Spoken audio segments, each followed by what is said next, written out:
इसी को लेकर चर्चा करते हैं। हमारे साथ कुछ खास मेहमान जुड़ गए हैं। सुभाष अग्रवाल सीनियर कांग्रेस लीडर है, आलोक वत्स सीनियर बीजेपी लीडर है और निरंजन पुरा जी पॉलिटिकल एनालिस्ट है। निरंजन पुरा जी, आपके पास आना चाहूंगी। अब आज जिस तरह से ममता बनर्जी और बीजेपी में ठनी हुई नजर आ रही है, ये डेलीगेशन जा रहा है शिकायत करने के लिए और लगातार यही इल्जाम है कि इन जांच एजेंसियों का गलत इस्तेमाल किया जा रहा है। आखिर इसका कोई सॉल्यूशन यहाँ पर नजर आता है? क्योंकि लगातार कार्रवाइयां देखने को मिल रही है। क्या है आपका सियासी आकलन? देखिए सहबाजी, मेरा अगर थोड़ा सा इको आ रही है, इको ठीक करवाइए प्लीज। ठीक है। हाँ, देखिए सहबाजी, मेरा आकलन ये बात कहता है कि इस देश की एक संवैधानिक व्यवस्था है, इस देश की एक सिस्टम बना हुआ है जिसके अंदर हर एक जो संवैधानिक संस्थाएं हैं वो अपने अपने तरीके से काम करती हैं। चाहे वो चुनाव आयोग हो, चाहे वो महिला आयोग हो, चाहे वो सुप्रीम कोर्ट हो, चाहे वो ईडी हो, चाहे वो एनआईए हो, चाहे वो सीबीआई हो, चाहे राज्यों की पुलिस हो, उनके सबके अपने अपने अधिकार क्षेत्र हैं। लेकिन अभी पिछले कुछ 8-10 वर्षों से एक परंपरा की चल पड़ी है कि तमाम जो संवैधानिक व्यवस्थाएं हैं या तमाम जो संवैधानिक संस्थाएं हैं, उनका जब भी कोई ऐसी चीज हो जो हमारे लिए अप्रिय हो तो इनके ऊपर कहीं ना कहीं एक आरोप लगाने की एक पद्धति सी चल पड़ी है, या यूं कहें कि इनको एक संदेह के घेरे में डालने की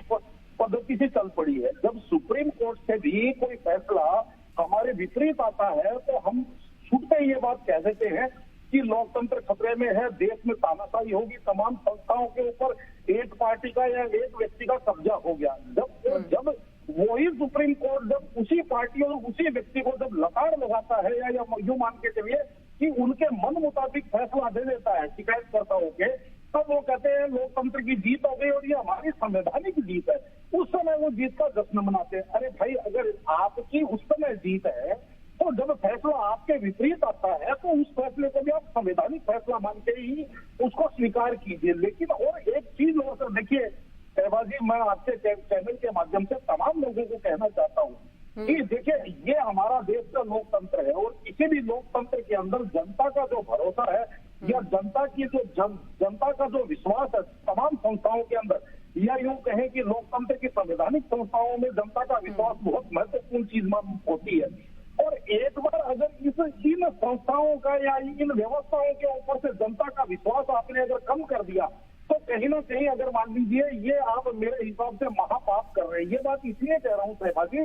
कि कल को अगर मान लीजिए सत्ता परिवर्तन होता है और सत्ता परिवर्तन के बाद में अगर आप सत्ता में आते हैं तो आपको भी इन्हीं संस्थाओं इन्हीं व्यवस्थाओं के तहत देश चलाना पड़ेगा। आपको पूरा का पूरा सिस्टम इसी तरीके से ऑपरेट करना पड़ेगा। उस समय जो हारा हुआ पक्ष है वो आपकी तरफ उंगल करेगा और वो कहेगा देखिए उस टाइम आप कहते थे कि चुनाव आयोग बिका हुआ है, अब चुनाव आयोग को आपने अपने कब्जे में कर लिया। तो मेरा मानना ये है कि जब आप 65-70 वर्ष या समझ लीजिए 55 वर्ष आप इस सत्ता में रहते हैं तब आप ये कहते हैं कि सारी की सारी चीजें जो है वो पास साफ थी और ये 10 वर्षों के अंदर सारी चीजों के ऊपर कब्जा हो गया। देखिए कभी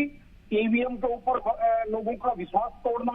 कभी संवैधानिक यानी कि तमाम संवैधानिक, और अब तो एक बहुत गंभीर मामला जो अभी जो सामने आ रहा है। मुझे एक बात बताइए, एनआईए जो है, एनआईए हमारी जो जैसे हमारे देश के अंदर जो सबसे बड़ी जिसको मैं सबसे महत्वपूर्ण चीज मानता हूँ वो होती है रॉ और आईबी, क्योंकि उसी से जो हमारे देश के जो खिलाफ हमारे जो देश के दुश्मन है उनकी जानकारियां पहले ही उनकी इनपुट मिल जाती है, यानी कि किसी भी अप्रिय घटना की या देश विरोधी घटनाओं की इनपुट मिल जाती है। और उसके बाद में जब देश के अंदर कोई आतंकवादी घटना घटती है या यूं समझ लीजिए कोई बम विस्फोट होता है तो उस समय एनआईए बिल्कुल, एनआईए बहुत बड़ी इन्वेस्टिगेटिव एजेंसी है और ये इसी तरह से कार्रवाई करती हुई है। पूरा मामला टीएमसी से भी समझ लेते हैं। रंजन जी, आप अपनी बात पूरी कीजिएगा। जी, मेरा ये मानना है कि अब अगर आतंकवादी घटनाओं को सॉल्व करने वाली संस्था यानी कि एनआईए को भी अगर कटघरे में खड़ा कर दिया जाएगा या कुछ अपने राजनीतिक क्षुद्र स्वार्थ के लिए उनके ऊपर भी अगर उनके अधिकारियों के ऊपर अटैक होंगे और उसके बाद में जब लोकल पुलिस यानी कि एक राज्य की पुलिस उनके ऊपर मुकदमे दर्ज कर देगी खाली इस बात के कि उसने हमारी महिलाओं के साथ छेड़छाड़ करी, तो आप ये मान के चलिए ये उन संस्थाओं का या ये मान के चलिए एनआईए के अधिकारियों का क्या हौसला पस्त करने की या हौसला तोड़ने की एक नई परंपरा शुरू नहीं हो रही है। और अगर ये हुई तो क्या इस देश को आप आतंकवादी घटनाओं का अड्डा बनाना चाहते हैं? क्योंकि ये देखिए, सीधी सी बात आपको मैं बता रहा हूँ, आज आप और हम, चाहे सेवा हो, चाहे निरंजन हो, चाहे आलोक जी हो, चाहे सुभाष जी हो, अपने घर पे हम लोग सुरक्षित सोते हैं, तो इसका मतलब ये नहीं है कि हमने अंदर से कुंडी लगा दी है इसलिए हम सुरक्षित सो रहे हैं। हम सुरक्षित इसलिए हम चैन की नींद रात को ले पाते हैं क्योंकि ये एजेंसियां रात को जगती हैं। पुलिस हो, एनआईए हो, सीबीआई हो, रो हो, आईबी हो, ये रात भर देख करके और इस देश की सुरक्षा के अंदर तदर्थ रहते हैं, इसलिए हम लोग शांति से सो पाते हैं। नहीं जो कुंडी है वो तो एक रात में आप ये समझ लीजिए टूट सकती है, लेकिन लोगों को अभी भी ये चीज समझ में नहीं आ रही और लोग अभी भी ये जिसको कहते हैं महापाप करने की दिशा में आगे बढ़ रहे हैं और उसके बाद में कहते हैं कि चोरी और सीना चोरी, उसके बाद में गुर्राते हैं एनआईओ के ऊपर आरोप लगा करके। शर्म आनी चाहिए ऐसे नेताओं के ऊपर। राजनीति आती रहेगी, जाती रहेगी, सरकारें आती रहेगी। ठीक है निरंजन पटार जी, ये जो जिस तरह से पूरे मामले देखने को मिल रहे हैं और खास करके 2018 के बाद से देखा जाए तो जो ये जांच एजेंसियों की जांचें हैं वो बड़ी है, कार्रवाइयां बड़ी हैं। विपक्ष का इल्जाम है कि जो नेता बीजेपी में शामिल हो जाते हैं उनकी जांचें बंद हो जाती हैं और टारगेटेड यहां पर किया जा रहा है कार्रवाई। क्या कहेंगे इसको लेकर? सहबा जी, दो बिंदुओं पे बात करूंगा। पहली बात, जिस तरीके से जांच एजेंसियों की कार्रवाइयां बढ़ी हैं, तो दूसरी तरफ आपको एक चीज और दिखाई दे रही होगी कि जिस तरीके से हर वर्ष टीयर 1 और टीयर 2 के शहरों के अंदर जो 30 से 32 बम विस्फोट हुआ करते थे, आतंकवादी घटनाएं घटा करती थी, वो आतंकवादी घटनाएं बंद हुई है ना उसके बाद से।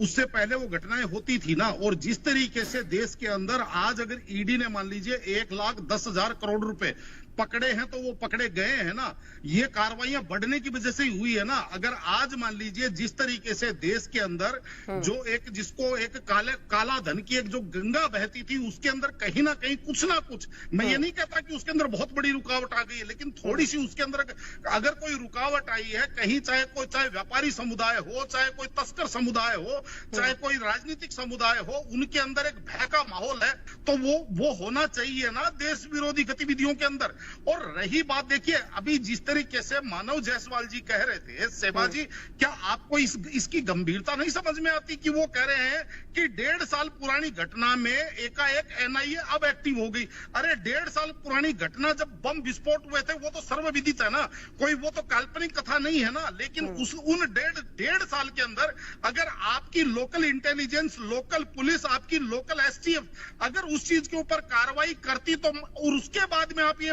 बात कहते कि एनआईए अचानक उसके अंदर सक्रिय हो गई, तब तो आपकी बात समझ में आ सकती थी। तो आपकी पुलिस क्या कंबल ओढ़ करके सो रही थी क्या? 1.5 साल के अंदर अगर बम विस्फोट की घटना का आपकी पुलिस ने नहीं खोला तो ये तो आपके ऊपर शर्मिंदगी की बात है। रही बात आपकी जो लोकल पुलिस की बात करें सेबा जी, तो ये किससे छुपा हुआ है कि जो अभी आपने देखा होगा, जब शाहजहां शेख को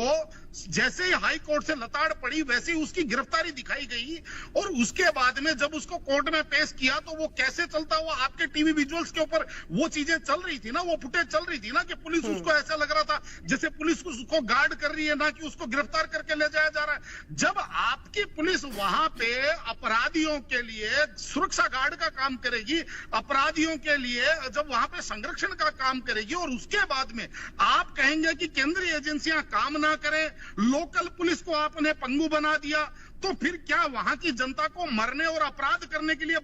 स्वतंत्र कर दिया जाए क्या? और ये जो सुभाष अग्रवाल जी अभी कह रहे थे, मैं इनसे एक चीज पूछना चाहता हूं कि आज ईडी ने 5,600 के करीब केस बुक कर रखे हैं, जिसके अंदर राजनेताओं के ऊपर केवल 196 केसेस बुक है और ये कहते हैं कि राजनेताओं के ऊपर सारे फर्जी केस है। मैंने मान ली 196 फर्जी केस है, तो आपके हिसाब से जो 5,400, लेकिन कई सारी चीजें चल रही हैं और अपोजिशन जिस तरह से इल्जाम लगा रहा है। निरंजन जी, मैं यहाँ पर आपसे समझना चाहूंगी, ये भी कहा जा रहा है अपोजिशन पार्टी की तरफ से कि जिन नेताओं पर चार्जेस है या जिन नेताओं पर कई मामलों को लेकर जांचें चल रही हैं उनको बीजेपी में शामिल किया जा रहा है और उसके बाद जांचें ठंडे बस्ते में चली जा रही हैं। तो क्या ये सारी चीजें भी देखने को मिल रही हैं? ये मीडिया में तमाम तर खबरें छपी थी कि 25 ऐसे लीडर थे जिन्होंने बीजेपी ज्वाइन की और 23 के चार्जेस को लेकर अब सारी चीजें अंदर खाने चली गई है। देखिए सहबाजी, निश्चित रूप से मुझे ये चीज भी स्वीकार करने में कहीं कोई आपत्ति नहीं है कि जब जो सत्ताधारी दल होता है कहीं ना कहीं इन जांच एजेंसियों के ऊपर उनका थोड़ा मोड़ा प्रभाव जरूर होता है। इस चीज के अंदर कोई भी इनकार नहीं कर सकता। और दूसरी बात, अगर मान लीजिए ये जो आरोप है, ये इस आरोप के बारे में मेरा तो मन में एक ही सवाल आता है सहबाजी कि जो सीजीआई है, जो हमारी सुप्रीम कोर्ट है, आप एक बात बताइए, जब वो सुप्रीम कोर्ट आप इलेक्ट्रोल बॉन्ड का मुद्दा लेकर के जब वहां पे जाते हैं और एसबीआई उसको टालम टोल करने का प्रयास करती है और वो झटका दे करके सेंट्रल गवर्नमेंट को भी और एसबीआई बैंक को भी जब वो लताड़ लगा करके और उसका खुलासा करवा सकते हैं, जब चंडीगढ़ मेयर चुनाव के अंदर सीजीआई एक्टिव होकर के और इस चीज के अंदर समझ लीजिए सत्ताधारी दल को असहज कर सकते हैं, तो मुझे एक बात बताइए कि क्या सीजीआई को ये चीज नहीं दिखाई दे रही होगी? और जिस तरीके से आपने देखा होगा कि इस चीज की सुप्रीम कोर्ट के अंदर एक पीआईएल भी दायर की गई थी, जिसको कोर्ट ने खारिज कर दिया था कि ये बेकार की चीजें लेकर के आप कोर्ट में मत आइए। तो क्या मेरा कहने का तात्पर्य ये है कि जो सुभाष अग्रवाल जी या जो तमाम विपक्षी दल टीवी पे बैठ करके जनता को ये चीज समझा रहे हैं, क्या ये सुप्रीम कोर्ट के जजों को या सीजीआई को ये चीज नहीं समझा सकते? और सीजीआई जब किसी को लताड़ लगाते हैं तो क्या वो भारतीय जनता पार्टी या सत्ताधारी दल को लताड़ नहीं लगा सकते? ठीक है, इसके अंदर सीजीआई के मान लीजिए बहुत ज्यादा अधिकार क्षेत्र में नहीं है, लेकिन वर्डिक्ट तो उनके अधिकार क्षेत्र में आता है ना कि वो इस चीज के बारे में टिप्पणी तो कर सकते हैं ना। लेकिन आज सीजीआई अगर सुप्रीम कोर्ट ऐसी एप्लीकेशन को स्वीकार करने से इनकार कर देता है तो कहीं ना कहीं देखिए सहबाजी, ये देश संवैधानिक व्यवस्थाओं से ही चलेगा। टीवी की डिबेट बिल्कुल संवैधानिक व्यवस्थाओं से ही चलेगा और यही तो अपोजिशन का इल्जाम है कि संविधान के साथ खिलवाड़ किया जा रहा है। निरंजन जी, जिस तरह से देखा जाए ये जो जांच एजेंसियों का मामला उठ रहा है, क्या अपोजिशन इतना बेबस नजर आ रहा है कि वो इनका मुकाबला नहीं कर पा रहा है, या फिर इतनी ज्यादा जांचों में फंस गया है कि उसके पास कोई चारा नहीं बचा है मुखालफत करने के अलावा? देखिए सहबाजी, आपको अगर राजनीति करनी है तो राजनीति, हमारे यहाँ कहा जाता है कि जनता से जनादेश लेने को राजनीति कहते हैं। लेकिन अगर जैसे मान लीजिए कोई भी चीज गलत होती है और उसके ऊपर अगर कोई जांच एजेंसियां कार्रवाई करती हैं तो मेरे हिसाब से कानूनी रूप से और संवैधानिक रूप से आपको अपने आप को क्लियर करना चाहिए। अगर उदाहरण के तौर पे बात करें तो जो वर्तमान गृह मंत्री हैं श्री अमित शाह जी, आपको पता होगा इनके ऊपर भी गंभीर आरोप लगे थे, लेकिन उस टाइम तो किसी प्रकार का कोई चिल्लापो नहीं हुआ, उस टाइम तो किसी प्रकार की कोई जांच एजेंसियों के ऊपर बहुत बड़े आरोप नहीं लगाए गए। इन्होंने अपने आप को कोर्ट ऑफ लॉ और सारी सिस्टम का और इन्होंने जो है सामना किया। चाहे नरेंद्र मोदी जी की बात करें, जब सोहराबुद्दीन शेख मामले में नरेंद्र मोदी जी के ऊपर आरोप लगे, क्या इन्होंने उस टाइम जांच का सामना नहीं किया था? या तमाम जो भी लोग थे, चाहे मदन लाल खुराना हो, उमा भारती हो या लाल कृष्ण अडवाणी हो, उनके ऊपर जब हवाला के आरोप लगे थे, उन्होंने अपने पदों से त्याग पत्र देकर के, मदन लाल खुराना जी ने मुख्यमंत्री पद से त्याग पत्र देकर के और हवाला कांड का, हवाला आरोपों का क्या सामना नहीं किया था? और उसके बाद में जब वो वहां से पाक साफ निकले, इसका मतलब वो आरोप मिथ्या थे या वो आरोप साबित नहीं हो पाए, मतलब झूठे थे। लेकिन उन्होंने तमाम सारी चीजों को, प्रोसीजर को उन्होंने फॉलो किया ना। तो कहने का तात्पर्य ये है कि अगर आप ये कह देंगे कि नहीं हम तो पाक साफ हैं, निर्णय भी हम ही करेंगे, जज भी हम ही रहेंगे, जांच भी हम ही करेंगे, सारी चीजें हम ही करेंगे, तो फिर तो मेरे हिसाब से जो हमारी व्यवस्थाएं हैं, इन व्यवस्थाओं का कोई मूल्य नहीं रहेगा। रही बात जिस तरीके से, देखिए जनता जो है हमारे यहाँ, जो हमारे जो नीति नियंता थे, उन्होंने जो लोकतांत्रिक ढांचा या समझ लीजिए जो हमारे यहाँ एक प्रजातांत्रिक सिस्टम बनाया, जिसके अंदर चुनावी राजनीति बनाई, और चुनावी राजनीति के अंदर जिसको जनादेश मिलता है यानी कि जनता उसको सही मानती है, और जिसको जनता अगर नकार देती है तो इसका मतलब जनता ने उनकी बातों को सच नहीं माना, यही तो एक पैमाना माना जाएगा। लेकिन आज होता क्या है, जब जनता से जनादेश विपरीत आता है तो कई बार लोग कहते हैं जनता को भ्रमित कर दिया, जनता को बेवकूफ बना दिया, जनता को ईवीएम सेट हो गई। अरे भाई, आप जब जनता के ऊपर ही सवाल उठाना चालू कर देते हैं, जनता को ही जब आप मूर्ख कहना चालू कर देते हैं, तो क्या आपको इस लोकतांत्रिक व्यवस्था के अंदर बिल्कुल भी विश्वास नहीं है? तो आपको क्या इस लोकतांत्रिक व्यवस्था में बने रहने का अधिकार है? लेकिन आज की स्थिति यही बन गई है कि मेरा मन भाया तो कुत्ता काट करके खाया, जैसे मेरी इच्छा हो वैसे मैं बोल दूं। अरे भाई, आप मुझे एक बात बताइए कि आपके ऊपर आरोप लगे हैं, लेकिन आप जिस तरीके से नाटक नौटंकी, और सबसे बड़ी बात क्या है कि अपने सुविधा अनुसार हर दिन हर रोज स्टेटमेंट चेंज हो जाता है। यही जो कांग्रेस के विद्वान प्रवक्ता बैठे हुए हैं, 3 महीने पहले तक ये कहते थे अरविंद केजरीवाल जी किंग पिन है, उनको गिरफ्तार करिए। आज जब इनके साथ इनका राजनीतिक गठबंधन हो गया है तो ये कह रहे हैं अरविंद केजरीवाल जी की गिरफ्तारी अवैधानिक है, वो अति है, वो तानाशाही है। भाई आप पहले तय कीजिए कि आप 3 महीने पहले सही थे या आप आज सही है। दोनों चीजें तो सही नहीं हो सकती ना। तो कहने का तात्पर्य ये है सेबाजी कि ये सुविधा की राजनीति है, जैसे जिसको सुविधा है वो अपनी राजनीति को उसी तरीके से कर रहे हैं। रही बात जो मैंने आपको पहले बोला था कि जो भी जांच एजेंसियां हैं या चाहे जो भी हमारी जो व्यवस्थाएं हैं, उनके ऊपर सत्ताधारी दल का कहीं ना कहीं प्रभाव जरूर होता है। और मैं इस चीज को दोबारा दोहरा रहा हूं, और इस चीज का उदाहरण आपने देखा होगा, चाहे महाराष्ट्र के अंदर जिस तरीके से कार्रवाइयां हुई जब यूटीबी की जब वहां पे जो गठबंधन की सरकार, महायुति की सरकार थी, आपने देखा होगा कंगना रनौत के एक बयान के ऊपर बुलडोजर उनके घर पे पहुंच गया और उनका जो अवैध निर्माण उनको दिखाई दे गया, उसके अड़ोस पड़ोस वालों का किसी का अवैध निर्माण दिखाई नहीं दिया। तो इसी तरीके से पंजाब में जैसे ही आम आदमी पार्टी की सरकार बनी और पंजाब पुलिस ने चाहे कुमार विश्वास के ऊपर हो, चाहे तेजेंद्र पाल बग्गा के ऊपर हो, चाहे तमाम लोगों के ऊपर जिस तरीके से पंजाब पुलिस ने छोटी छोटी बातों को लेकर के और इतनी बड़ी दबच दी, या यूं कहें कि 40-40 लोगों की रेड करी वहां, तो कहने का तात्पर्य ये जो तमाम, चाहे वो पुलिस एजेंसियां हो, चाहे पुलिस हो, तो राज्यों की पुलिस हो, चाहे तमाम एजेंसियां हो, इनके ऊपर सत्ताधारी दल का प्रभाव जरूर होता है। लेकिन इसके अंदर ये नहीं कहा जा सकता कि भाई आप जो है अगर सत्ताधारी दल का उसके ऊपर प्रभाव है तो आप किसी की जांच बंद करवा दीजिए, या यूं कहें ये कह रहे हैं कि चुनावों के माहौल में ऐसे जांच नहीं होनी चाहिए, कार्रवाई नहीं होनी चाहिए। मतलब चुनावों के समय पे सारी चीजें फ्री कर देनी चाहिए, कोई भी कुछ भी करे इस देश के अंदर, कोई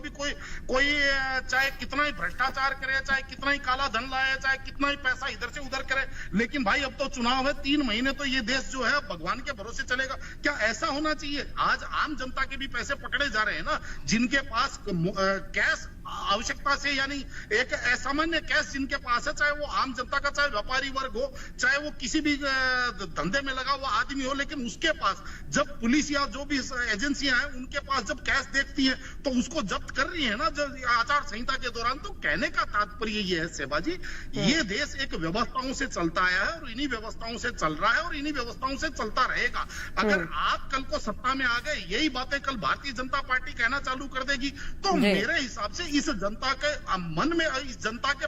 का इन संस्थाओं के प्रति जब भरोसा मेरे हिसाब से खत्म हो जाएगा या भरोसा नहीं रहेगा, तो आप ये समझ लीजिए लोकतंत्र भी मेरे हिसाब से नहीं रह पाएगा। ठीक है निरंजन जी, कितना असर लोकसभा चुनावों पर देखने को मिलेगा? सहबाजी देखिए, बड़ी हास्यास्पद और बड़ी आश्चर्यचकित बात तब लगती है जब आम आदमी पार्टी की बात करूं, वो 90 लाख वोटों से जीत करके और मुख्यमंत्री बने हुए व्यक्ति को कहते हैं जनता का मुख्यमंत्री है, लोकतांत्रिक व्यवस्था से आया हुआ मुख्यमंत्री है, संवैधानिक पद पे बैठा हुआ मुख्यमंत्री है। उसकी तो वो कहते हैं कि इनकी तो आरती करो, पूजा करो, क्योंकि ये जनता के द्वारा चुन करके आया। लेकिन जो 23.5 करोड़ वोट लेकर के जो प्रधानमंत्री बना है, उसके बारे में वो कैसी बातें करते हैं, ये मानसिक रोगी है, ये चौथी पास राजा है, ये फलाना है। उस टाइम इनकी यही जो चीजें हैं, यानी कि डबल स्टैंड, यानी दोहरा मापदंड, उस टाइम वो ये नहीं कहते कि ये चाहे चौथी पास आदमी है या पहली पास आदमी है या 0 पास आदमी है, लेकिन जनता ने 23.5 करोड़ लोगों ने इनको प्रधानमंत्री बना करके भेजा है, मतलब ये हमारे लिए सम्माननीय है, ये देश का गौरव है। लेकिन उस टाइम विधानसभा के पटल पे भी अपमान करने से नहीं चूकते, तो इसको आप क्या कहेंगे? हास्यास्पद नहीं है क्या? वो जनता के द्वारा चुने हुए नहीं है, वो संवैधानिक पद की शपथ लेकर के आए हुए नहीं है क्या? वो तीर तमंचे तोप तलवारों से जीत करके आए हैं? बिल्कुल, कई ऐसे सवाल हैं जो बीजेपी करती है और दूसरी तरफ अपोजिशन के भी अपने अपने दावे हैं। बहरहाल आप दोनों का बहुत शुक्रिया इस चर्चा में शामिल होने के लिए, अपना कीमती वक्त देने के लिए।